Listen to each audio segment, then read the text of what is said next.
কি হয়েছে? এভাবে মুখ গোমড়া করে আছে যে? আছি, আর সেটা তোমার জন্য। আরে সামান্য দেরি হয়েছে তাতেই এমন?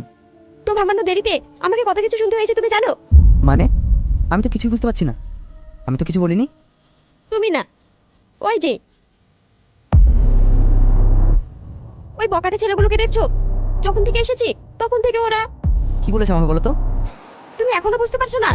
না বললে বুঝবো কি করে? থাক, তোমাকে আর বুঝতে হবে না। ও, এই ব্যাপার। কোথায় যাচ্ছো? ওদের শিক্ষা দিতে। থাক, আর শিক্ষা দিতে হবে না।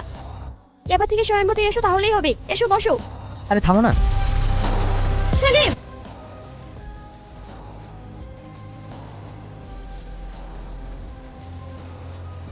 Excuse me. ইয়েস।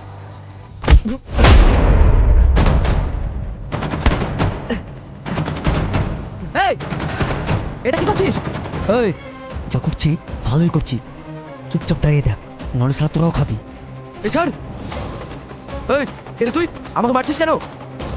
কিছুক্ষণ আগে যাকে ডিস্টার্ব করেছিস আমি তোর হবু বর। এই ব্যাপার? এই সামান্য কারণের জন্য তুই আমার এলাকায় দাঁড়িয়ে আমাকে মারবি? তোর তো সালা খবর আছে, আমি তোকে ছাড়বো না। হ্যাঁ মারবো, পারলে ঠেকা।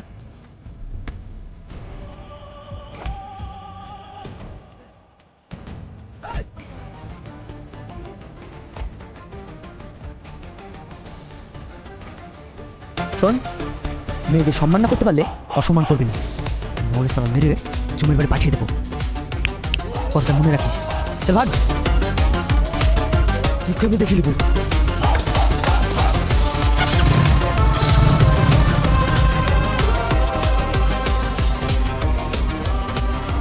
চলো।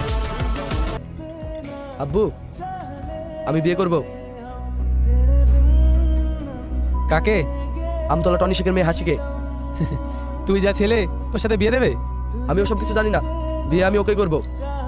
ও যখন বলছে একবার চেষ্টা করে দেখো না, যদি হয়। আরে তুমি জানো না আমি টনিকে ভালো করে চিনি। আরে তুমি একবার বলে দেখো না। ছেলেটা আমার কতদিন পর নিজের বিয়ের কথা বললো। বিয়েটা হলে ছেলেটা আমার ঠিক হয়ে যাবে। আচ্ছা দেখছি কি করা যায়। দেখি বললে হবে না, বিয়েটা যাতে হয় তার ব্যবস্থা করতে হবে। তাতে যদি হাজারটা মিথ্যা কথা বলতে হয় তাই বলবে।